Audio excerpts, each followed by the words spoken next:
Okay, it's a long document. Let's just go to the beginning of it and skip the introductory material, and go right to problem number 1.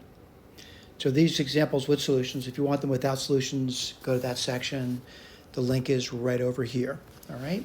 So what I'm going to do is just look at problem number 1, and it says a partial graph is provided to me. It says figure 1 on page number 6. All right. So it's a function, and I'm just looking at it.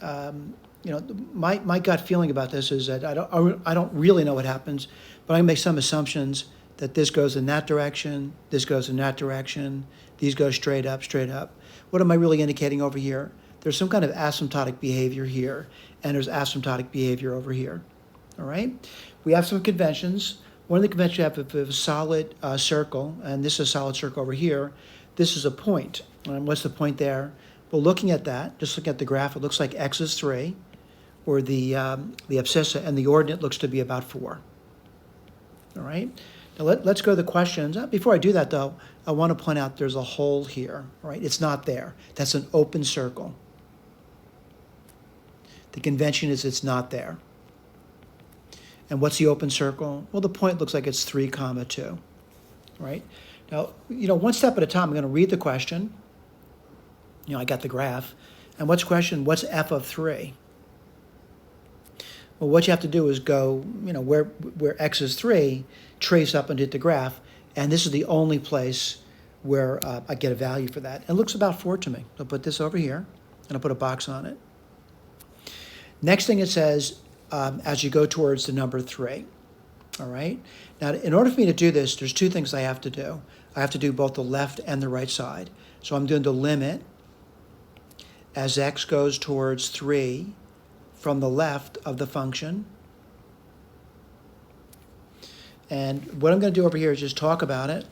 And, kind of looking at it, I get my highlighter out.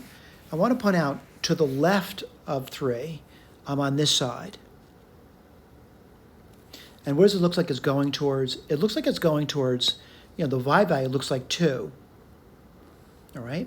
Now let's do the limit as x approaches 3 from the right side of the same thing, the function.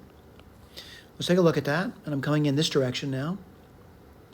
And that also looks like it's going towards 2. The left and the right agree, so I'm going to say the limit's 2. They have to agree for the limit to exist. What's f of 2? Well, I'm looking at the graph of it, and I'm going to say it's actually undefined there.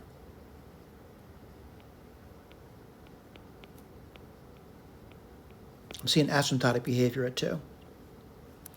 Let me just point that out to you. At 2, I'm seeing this asymptotic behavior. The function's not there. It's undefined there. All right? Now let's talk about the limit. And again, the limit as you approach 2, let's talk about that from both the left and the right.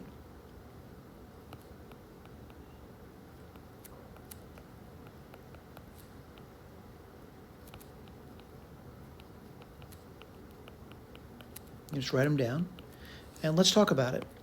Now, from the left side, I'm over here, going like this direction here, and it looks like it's asymptotically going towards infinity.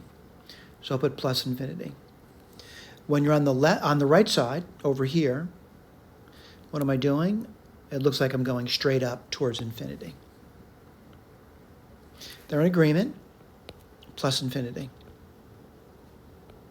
Plus infinity, same thing as saying infinity.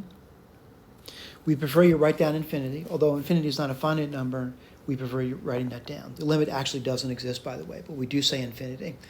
All right, let's look at the answer key now. I'm going to get my red pen out and see how we did. Did I get the first answer correct? Yes. Did I get the second answer correct? Yes. Did I get the third answer correct? UND stands for undefined.